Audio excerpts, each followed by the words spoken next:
My name is Neirong, and today I will talk about otherworldly beings and energy parasites as requested by one of our students.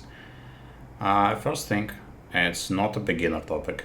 Otherworldly beings is quite an advanced topic, and to begin with, in our foundation training, you learn how to astral travel, how to move your consciousness outside of your body, and you learn how to regain awareness in your dreams.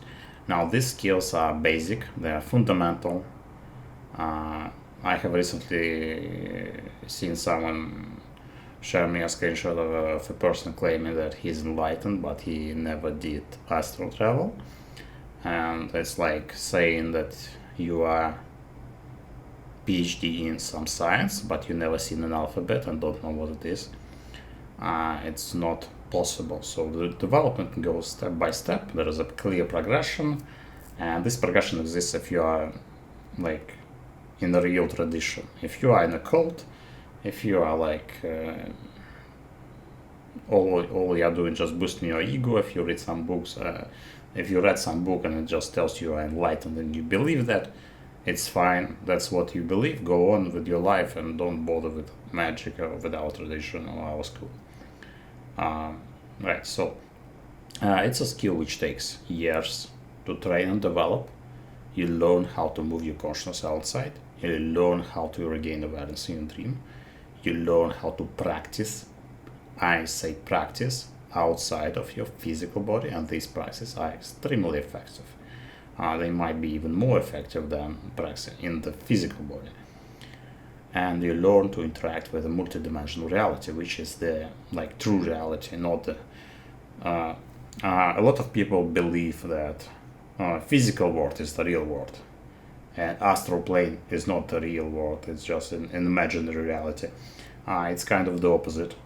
So the upper realities, upper energy realms, spiritual world is the more of a primary, more of a source world, and physical world is the projection. So things that happen on astral planes and upper spiritual reality, they all project downwards into the physical reality. So as I already said, it's not a beginner topic. I had a lot of experience interacting with otherworldly entities and demons of different levels. So for a beginner, they are more likely to be a victim. They are more likely to suffer damage. And when I mean that it's not imaginary, it's not a beginner topic, is that you suffer real damage. So if you meet a real entity, you have real risks to your life, to your health.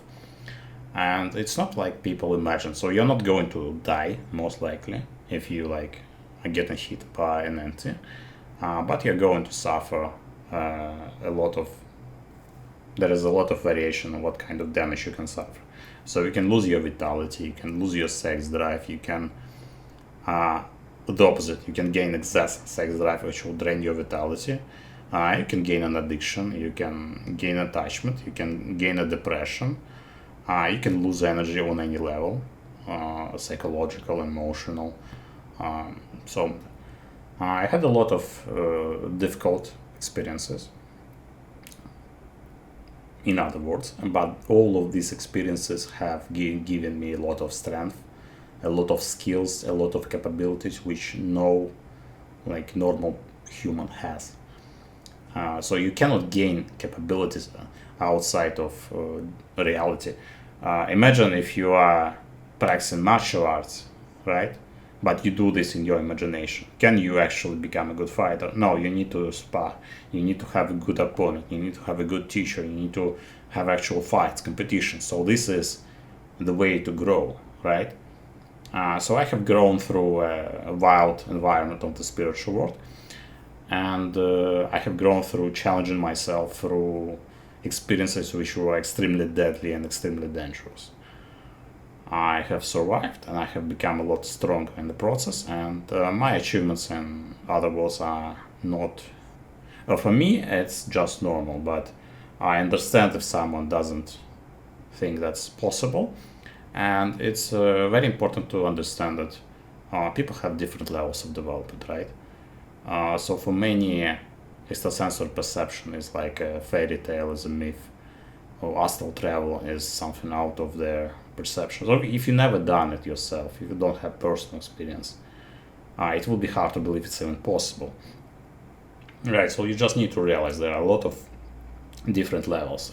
Basically, it's not a belief system, right? It's not a code. It's not like you have to believe, right? No, it's a practice. It's practical experience. It can be replicated if you get like to a certain level of development, and you can actually progress to that level of development. Okay, it doesn't take like few months or few weeks. It takes years of practice, but it's possible. It's possible to advance. It's possible to explore other worlds. It's possible to gain there a lot. One of my experiences, for example, a person has no energy, so he can be eaten by otherworldly entities, but first he will not be aware of it, and secondly he doesn't have that much energy to begin with.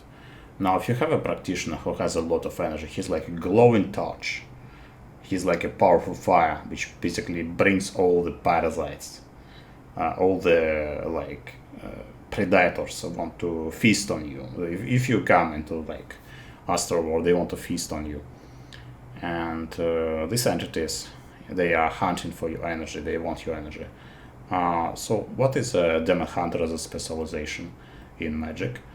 For example, I had a demon attack me, ambush in my sleep. I have awakened as soon as the demon passed through my consciousness, like through into my like dream space. I have awakened, and as it came close, I have ambushed the demon. So I have attacked it instead, and I was able to suppress it. And when I was able to suppress the demon, I actually destroyed it so thoroughly. It turned it like into the energy ball, and I have purified that ball and consumed it. So I actually consumed the demon, and I have actually gained energy through it. So I could feel that energy for days after that kind of experience. So that's just one out of thousands of applications of otherworldly exploration.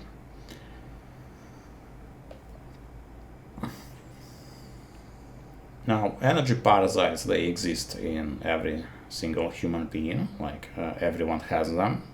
It's just that if you develop, you become stronger and you become more aware of everything that happens in your mental and astral and energy bodies, and then you can just deal with it. If you do not develop, you just have to live with them, and hopefully, if you are a good person, if you don't like drink alcohol, if you don't like do stupid things which make you more vulnerable, like go into emotional conflicts which make your mental body weak and susceptible to damage, right? If you avoid conflicts, if you're a good person, if you don't drink alcohol, if you don't lose your consciousness like through such encounters, you will not have that many energy parasites.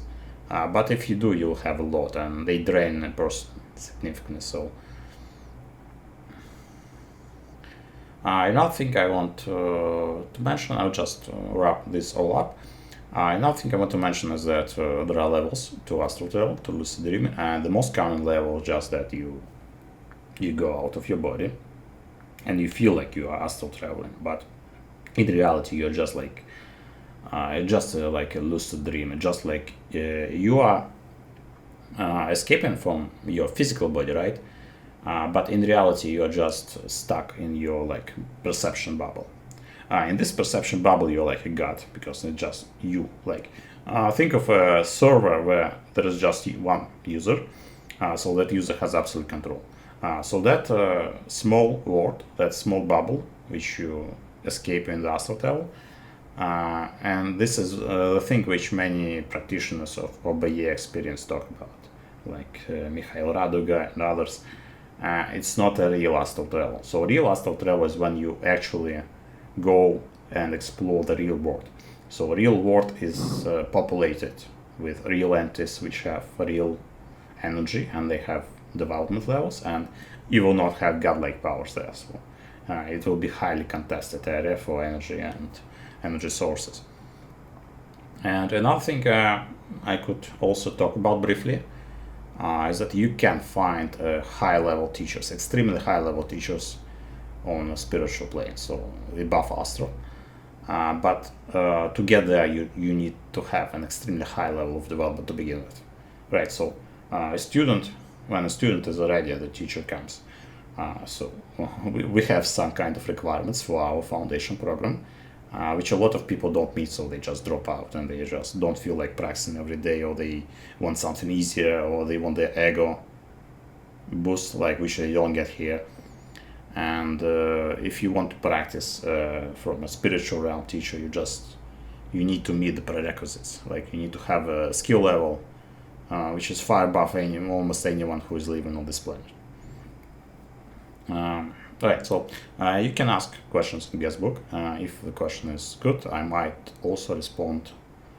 It's me or RD, we could also respond with audio recording.